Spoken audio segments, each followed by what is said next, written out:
Buenas tardes. Ahora sí va el sonido. Muy bien. Bueno, bienvenidos a esta segunda jornada del segundo EcoLang Summit.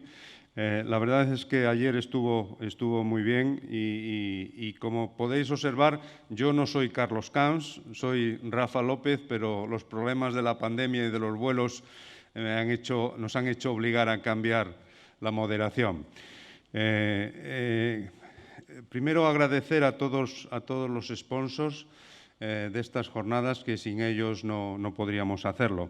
Saludar a los que están online, que están en sus casas o en lugares de trabajo y que van a disfrutar como nosotros de esta segunda jornada. Y sin más, la ponente que va a hablar de la inmunoterapia en eso que tenemos tanta esperanza, son los estadios tempranos, y cuáles son los futuros abordajes de la inmunoterapia en el cáncer de pulmón. Es la doctora Enriqueta Felip. Todos conocemos a Enriqueta del Valle d'Hebron, experta en cáncer de pulmón, y a la que ahora mismo es la presidenta de la Sociedad Española de Oncología Médica, a la que tenemos que felicitar y apoyar completamente. Y sin más, ya le dejo la palabra a Enriqueta. Hola, bienvenidos todos a esta nueva actividad del segundo Lung Cancer Summit de la Fundación ECO. Tenemos hoy ahora una invitada muy especial, no solo porque sea la presidenta de la Sociedad Española de Oncología Médica, que ya por eso solo lo sería, sino porque es una de las mejores expertas en cáncer de pulmón que disponemos en España y que es un referente a nivel también internacional. Resumir el currículum de Enriqueta es una obviedad. Tiene muchísimas publicaciones, ha estado en los mejores estudios en los últimos años. Es un referente también dentro del Grupo Español de Cáncer de Pulmón. Voy a recordar, no sé, quizás en NACH, hablando de estadios, ¿no?, ¿verdad?, iniciales. Ella fue la líder de este estudio, que fue,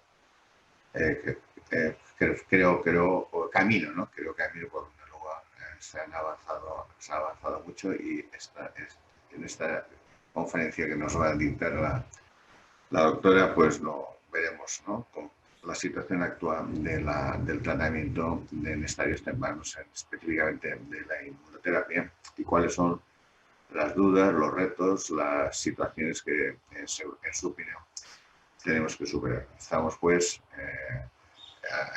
muy expectantes para oírla, y luego tendremos una pequeña conversación, 2 o 3 preguntas quizás, entre los dos para intercambiar nuestras opiniones. Muchísimas gracias, doctora Felip, y adelante. Muchísimas gracias, Carlos, por la amable invitación y por la presentación. De verdad que quiero felicitar a la Fundación ECO, a Rafael López, por el programa y por esta magnífica iniciativa, y de verdad que es un honor para mí poder participar. Gracias de verdad. Como has comentado, ¿no?, en los próximos minutos voy a hablar de la inmunoterapia en estadios tempranos, ¿no?, de cáncer de pulmón no microcítico, porque estamos a punto, ¿no?, de tener un cambio, y esto es importante, ¿no?, en este grupo de pacientes con enfermedad quirúrgica. Mi conflicto de interés. Bueno, lo que sabemos, ¿no?, en cáncer de pulmón no microcítico es que aproximadamente la mitad de los pacientes se diagnostican entre estadio 1, 2 y 3. Teóricamente, el porcentaje podría aumentar, ¿no?, una vez tengamos implementado el screening. Tenemos 2 estudios positivos de screening, ¿no? Como sabemos, el último, el estudio Nelson, publicado en New England, estudio europeo, que confirma una reducción por la mortalidad por cáncer en personas fumadoras que se hacen un TAC. Pero bueno, también sabemos que la implementación del screening de cáncer de pulmón es un reto en el que tenemos que trabajar todos juntos, ¿no? Y la situación actual es que cuando tenemos un paciente con un cáncer de pulmón teóricamente quirúrgico, sabemos también que hay un papel de la quimioterapia, tanto de la quimioterapia adyuvante como de la quimioterapia neoadyuvante, ¿no? En este sentido, cuando discutimos la quimioterapia adyuvante, tenemos el metaanálisis LACE, que analiza los estudios que comparan esquemas de cisplatino versus no tratamiento, que demuestran que la quimioterapia posoperatoria con cisplatino mejora la supervivencia global con una hazard ratio de 0,89 y un incremento a los 5 años absoluto de supervivencia del 5%. Pero hay un análisis, ¿no?, de la quimioterapia preoperatoria en estadios quirúrgicos y que nos da exactamente los mismos resultados, ¿no? Una mejoría absoluta de supervivencia a 5 años con quimioterapia preoperatoria del 5%. Lo ha comentado el doctor Carlos Camps, el Grupo Español de Cáncer de Pulmón, ¿no?, hizo hace unos años el estudio NACH, porque ya pensó que esta era una pregunta interesante de contestar, ¿no? ¿Es mejor hacer quimioterapia preoperatoria y después cirugía o cirugía seguido de quimioterapia posoperatoria? Bueno, el estudio realmente, probablemente era un estudio pequeño para contestar esta pregunta, pero lo que sí vimos ya en un estudio randomizado es que el cumplimiento con la quimioterapia era superior en la situación de neoadyuvancia cuando se comparaba con la adyuvancia. Y desde entonces, pues no hemos tenido muchos avances en cáncer de pulmón quirúrgico, ¿no? Pero realmente el año pasado, pues también vimos la publicación de Roy Herbst, ¿no?, en el New England, ¿no?, en pacientes con cáncer de pulmón quirúrgico y resecados, el tratamiento con osimertinib durante 3 años mejoraba la supervivencia libre de enfermedad cuando se comparaba con placebo, en el caso de los pacientes con estadio 2-3A, con una hazard ratio de 0,17, ¿no? Y realmente esto ha llevado a la aprobación de osimertinib en el tratamiento adyuvante de pacientes con cáncer de pulmón operado y mutación de GFR, la mutación activadora, ¿no?, la de elección del 19 o la mutación puntual del 21. Y luego tenemos la inmunoterapia, ¿no? Y tenemos estudios que me gustaría brevemente discutir con ustedes, ¿no? Tenemos el estudio inicial, como diríamos, de nivolumab neoadyuvante, ¿no?, en pacientes con tumores quirúrgicos. Este estudio se publicó en el New England en el año 2018. Los pacientes recibían 2 dosis solo de nivolumab y lo que se vio es que había un 10% de respuestas radiológicas y que había un 43% de respuestas patológicas mayores. Pero sí es verdad que los estudios siguientes, ¿no?, cuando han analizado la inmunoterapia como monoterapia en el contexto de la neoadyuvancia, el porcentaje de respuestas patológicas mayores era algo inferior, ¿no?, alrededor del 20%. Por lo tanto, el siguiente paso fue combinar en la neoadyuvancia la combinación de quimioterapia más inmunoterapia, ¿no?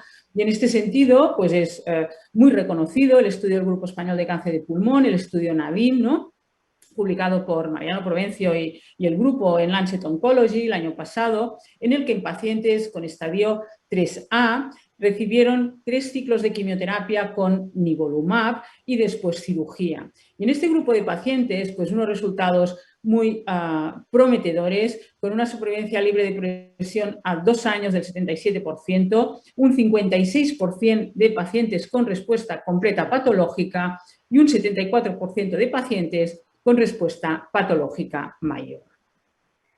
Tenemos estudios también con quimioterapia neoadyuvante con atezolizumab, en este contexto, ¿no?, de pacientes con enfermedad quirúrgica, y también vemos un porcentaje de respuestas patológicas mayores del 57%. Y tenemos datos también de un estudio randomizado, ¿no?, en el contexto de la neoadyuvancia. El estudio Checkmate 816 compara en pacientes con estadio 1B con tumores de más de 4 centímetros, 2 y 3A, compara 3 ciclos de quimioterapia versus 3 ciclos de quimioterapia más nivolumab, seguido de cirugía, ¿no? Decir que es verdad que el porcentaje más importante de los pacientes son pacientes con estadio 3A, el 60% de los pacientes, y que un 50% de los pacientes tienen un PDL1 positivo. El estudio demuestra que la quimioterapia más el nivolumab aumenta el porcentaje de pacientes con respuesta patológica completa, 24% comparado con 2,2% para la quimioterapia sola, y también aumenta el porcentaje de pacientes con respuesta patológica mayor.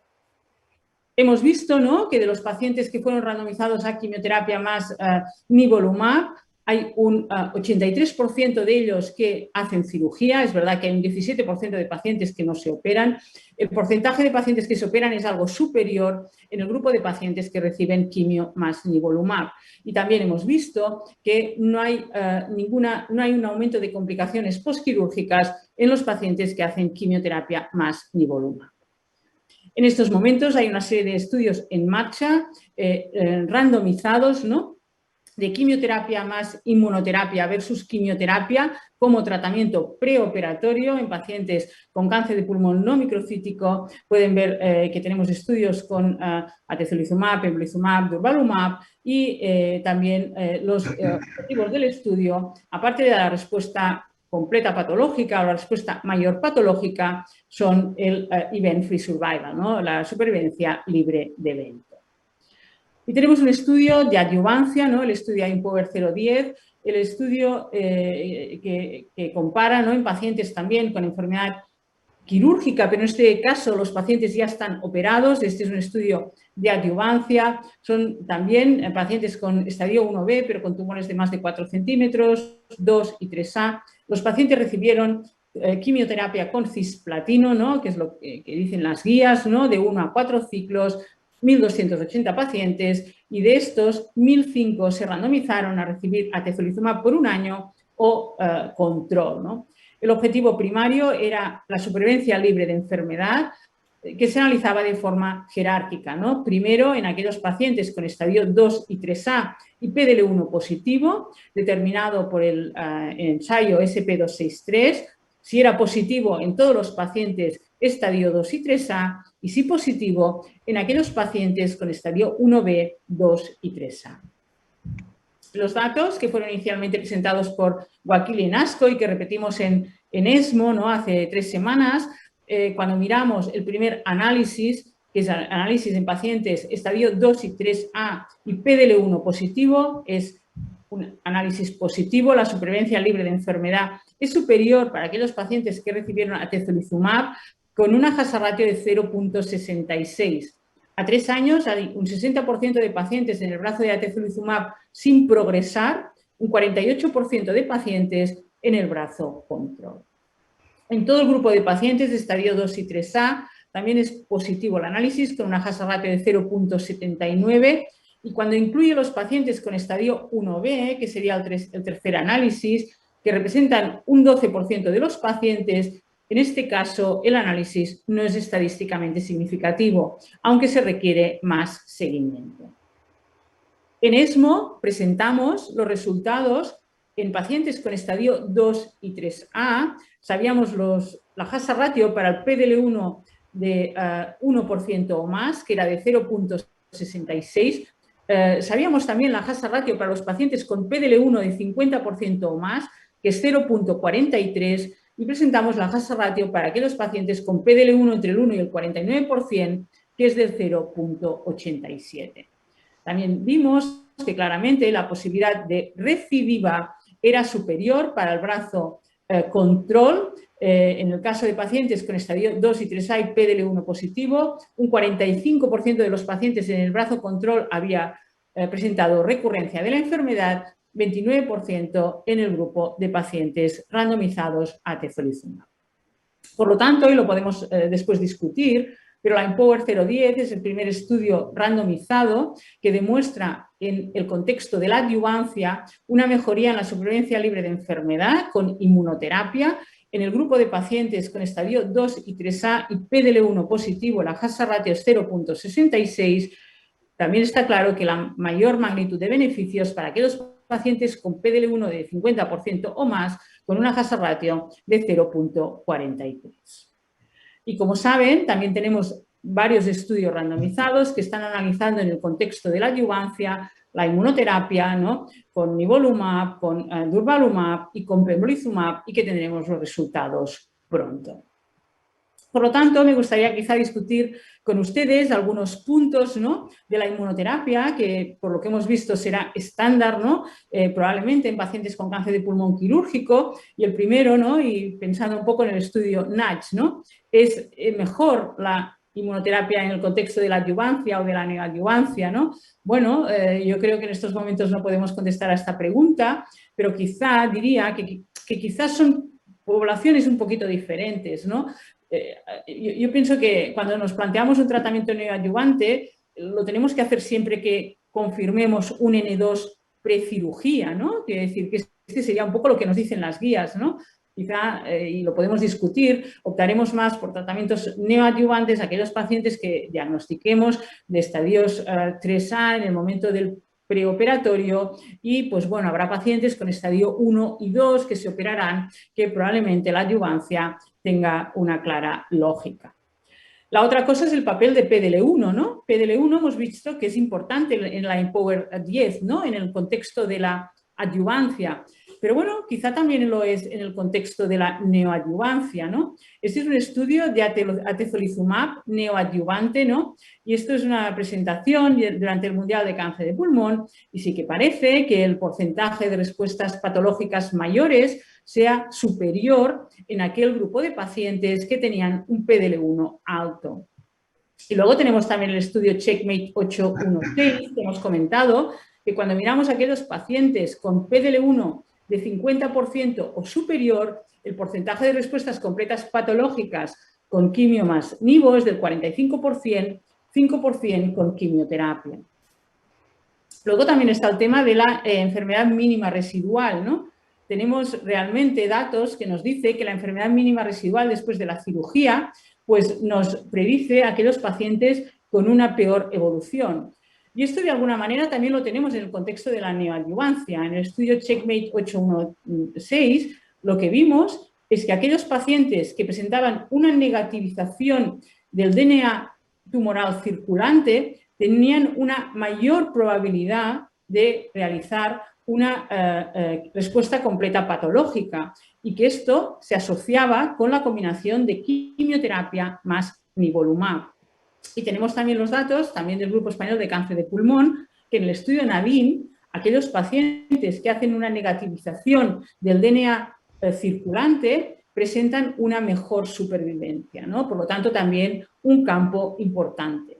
Y tenemos un estudio en curso, ¿no? Que es el MERMAID 1, que en aquellos pacientes que tienen enfermedad mínima residual después de la cirugía se va a analizar las evoluciones comparando durvalumab o durvalumab más quimioterapia.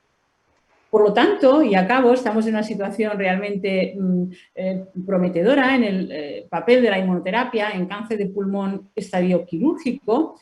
Yo creo que lo que podemos decir hoy es que la inmunoterapia neoadyuvante en combinación con quimioterapia ha demostrado mejorías en la respuesta completa patológica y también en la respuesta mayor patológica. En el estudio 816 estamos pendientes de resultados de supervivencia libre de evento, que en el caso de la inmunoterapia adyuvante hemos demostrado ya mejoría en la supervivencia libre de enfermedad en estadios 2 y 3A y PDL1 positivo, que necesitamos biomarcadores, pero de momento el que tenemos que parece que es mejor también, y esto lo podemos discutir, es PDL1 y que realmente tenemos esta tecnología, ¿no?, de enfermedad mínima de residual, DNA circulante, ¿no?, que probablemente también vamos a analizar en todos estos estudios, ¿no? Tenemos muchas preguntas, ¿no?, por contestar. ¿Es mejor neoadyuvancia o adyuvancia? Si hablamos de PDL1, ¿cuál es el cutoff? PDL1 de más del 1%, PDL1 del 50%. Tenemos que dar en el contexto de la adyuvancia primero la quimio y después la inmuno, o lo tenemos que dar junto, ¿no? Y la realidad es que para aquellos pacientes que hagamos tratamiento neoadyuvante no tenemos claro cuál debe ser la adyuvancia. Y de hecho, muchos de los estudios que he presentado randomizados para aquellos pacientes que reciben inmunoterapia neoadyuvante también después reciben inmunoterapia adyuvante. Y bueno, yo creo que en el futuro, ¿no?, pues veremos al final estrategias de screening implementadas, ¿no?, y más pacientes se van a diagnosticar de enfermedad quirúrgica, que la inmunoterapia va a ser tratamiento estándar, en mi opinión, para aquellos pacientes que no tengan mutación de GFR, que tenemos que hablar mucho, ¿no?, de lo que es la enfermedad mínima residual y la tecnología, porque probablemente no es exactamente lo mismo enfermedad mínima residual que DNA circulante, ¿no?, y tendremos que estandarizar lo que hacemos en los diferentes estudios y que desde luego va a ser muy importante pues, conocer también las necesidades de aquellos pacientes largos supervivientes. Y nada más, muchísimas gracias de nuevo. Gracias. Muchas gracias, Enriqueta. Muchas gracias. Magnífica charla como siempre. La tienes a los tiempos y y extraes el zumo de la fruta de una manera perfecta. Claro, a la hora de discutir, de comentar tu presentación, donde, como tú muy bien dices, todo está por hacer todavía y donde hay muchas más preguntas que respuestas, pues es muy difícil establecer una discusión sobre algunos aspectos, pero siempre hay cosas que aprender de una conversación contigo. Claro, Laura nos ha enseñado unas cifras muy espectaculares, ¿no? ¿Qué vamos a hacer con la inmuno en los pacientes que tengan una mutación tanto de epiderma como de AL, ¿no? Has comentado un estudio donde, independientemente de la presencia o ausencia de mutaciones, los pacientes recibían tratamiento inmuno. ¿Tú qué piensas al respecto? ¿Vamos a tener dificultades de manejo con estos pacientes? ¿O vamos a poder hacer combinaciones? Ya.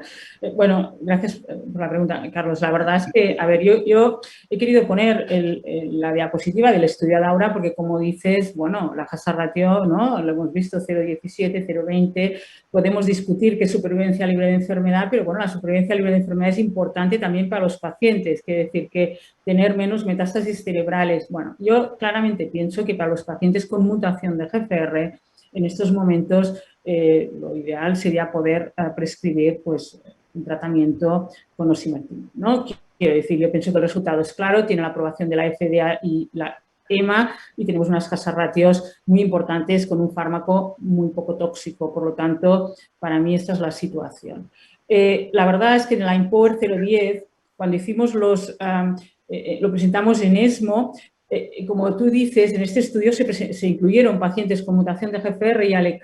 Es verdad que la inclusión fue entre el año 2015 y 2018, cuando sabíamos a lo mejor menos que estos pacientes se beneficiaban menos de la inmunoterapia como monoterapia, ¿no? Y en uno de los análisis sacamos estos pacientes de forma totalmente exploratoria y cuando los sacas, la hazard ratio mejora para tezolizumab, ¿no? O sea que realmente, bueno, la hazard ratio de 0,66 para todos los pacientes de estadio 2 y 3 pasa a hazard ratio de 0,62 cuando sacas los pacientes de GFR y ALK, ¿no? Por lo tanto, yo para mí pienso que aquellos pacientes con EGFR, claramente la indicación sería otra, no la inmunoterapia. ALK tenemos el estudio ALINA en marcha, ¿no? Que también compara alectinib versus quimioterapia. Pero bueno, yo pienso que básicamente sería la misma situación. Yo pienso que en estos momentos tenemos que hacer un análisis molecular ya del paciente quirúrgico, ¿no? Probablemente tanto PDL1 como EGFR y ALK, y personalmente sí que yo, los pacientes EGFR, me gustaría más plantearme un inhibidor. Sí, esto es una pregunta que me hicieron hace 48 horas a mí mismo, si NGS había que hacerla en enfermedad metastática o también en enfermedad inicial. Mi respuesta fue como la tuya, hay que establecerlo también en enfermedad inicial. En vez de que los campos de actuación de la oncología en la enfermedad del cáncer como se están ampliando de una manera tan espectacular. ¿Quién nos iba a decir que podíamos sospechar, que podíamos quizás curar enfermos de cáncer de pulmón? Y esto es algo que quizás está en la punta de nuestros dedos casi, ¿no? Enriqueta, en el estudio IMpower 010, la población 1B tenía un comportamiento muy diferente al resto. Esto es muy importante porque realmente, claro, hemos comentado que solo es un 12% de los casos y el tema es que realmente en esta población ha habido muchos menos eventos en general, ¿eh? Por esto, realmente, hablando con los estadísticos, te dicen que todavía deberíamos esperar. Hay muchos menos eventos de progresión o de recidiva en la población estadio 1B que en la estadio 2 y 3. Como es lógico. ¿Para cuándo esperáis tener datos de supervivencia? Bueno, parece que a finales del año que viene puede haber otro análisis, ¿no? Y entonces realmente podremos ya tener datos maduros, ¿no? Porque los datos que se presentaron en ASCO realmente se consideran que no son maduros y que no formalmente no deberían haber sido analizados.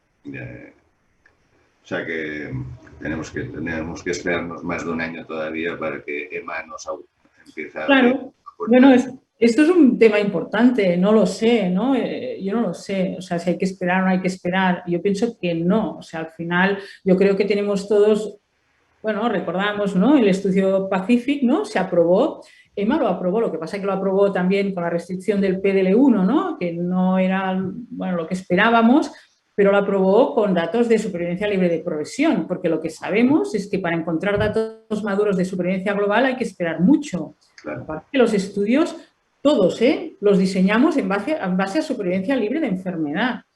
Yo pienso que, bueno, que es un endpoint importante y estamos hablando de hazard ratios de 0.66, para PDL1 de 50% más, 0.43.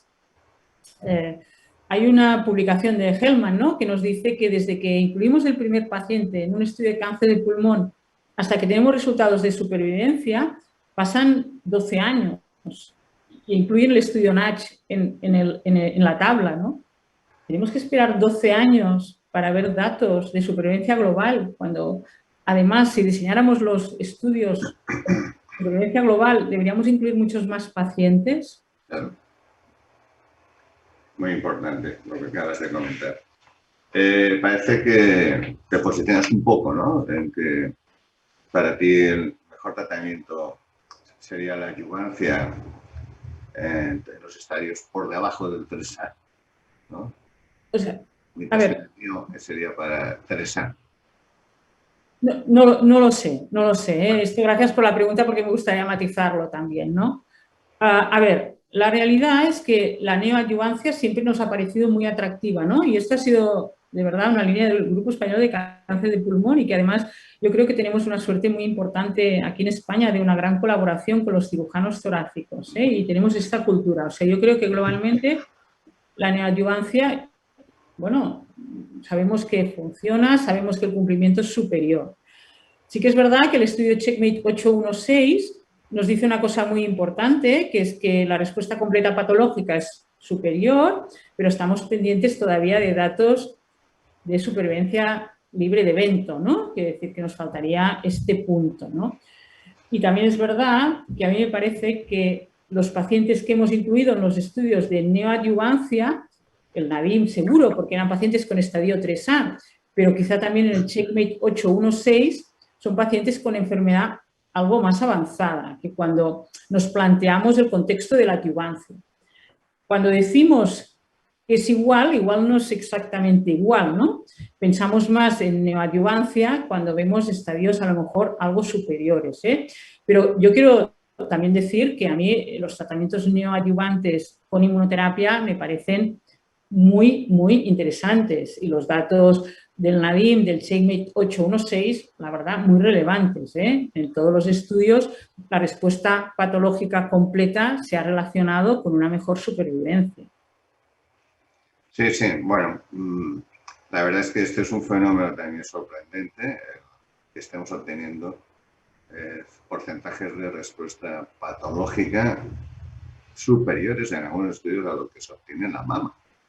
Sí. Siempre ha sido el tumor modelo de sensibilidad al tratamiento médico, pues en pulmón.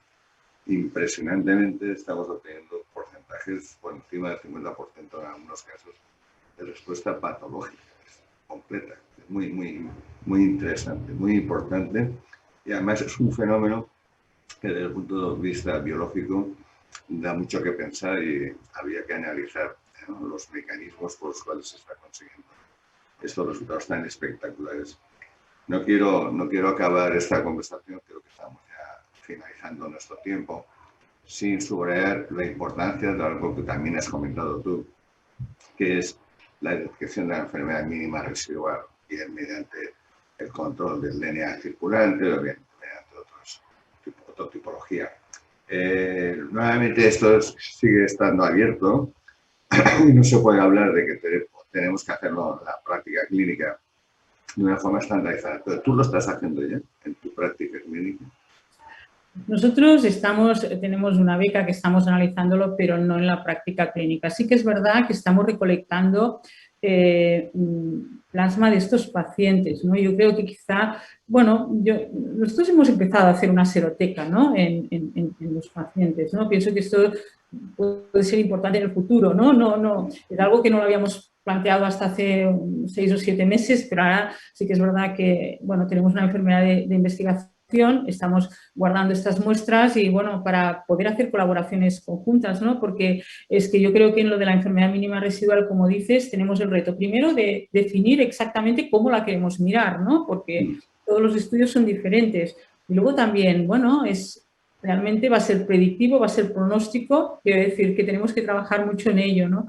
Por lo tanto, no lo estamos mirando, pero sí que estamos recolectando las muestras para poder hacer estudios, la verdad. Bueno, pues a ver si alguna vez conseguimos juntarnos unos cuantos que estamos haciendo esto, porque podríamos tener muchos casos ya y poder hacer algún pequeño estudio que respondiera a algo, a alguna pregunta, ¿no? Bueno, yo creo que podemos acabar. No sé si tú quieres decir algo más, Enriqueta, sobre tu presentación o sobre el tema que has expuesto. ¿No? Muchas gracias, de verdad, y de verdad que ha sido un placer y desde luego, pues bueno, la verdad es que es siempre un placer trabajar conjuntamente también con todos los miembros del comité, ¿no? Y bueno, y que tenemos buenas noticias para los pacientes quirúrgicos, ¿no? Después de muchos años. Muy bien, pues muchísimas gracias con esta feliz conferencia que nos da noticias muy sorprendentes y esperanzadoras para nuestros pacientes. Muchas gracias, Enriqueta, como siempre, por tu ayuda y por tu excelente presentación. Y seguimos con el simposio. Hasta luego. Gracias, Carlos. Gracias. Gracias a todos.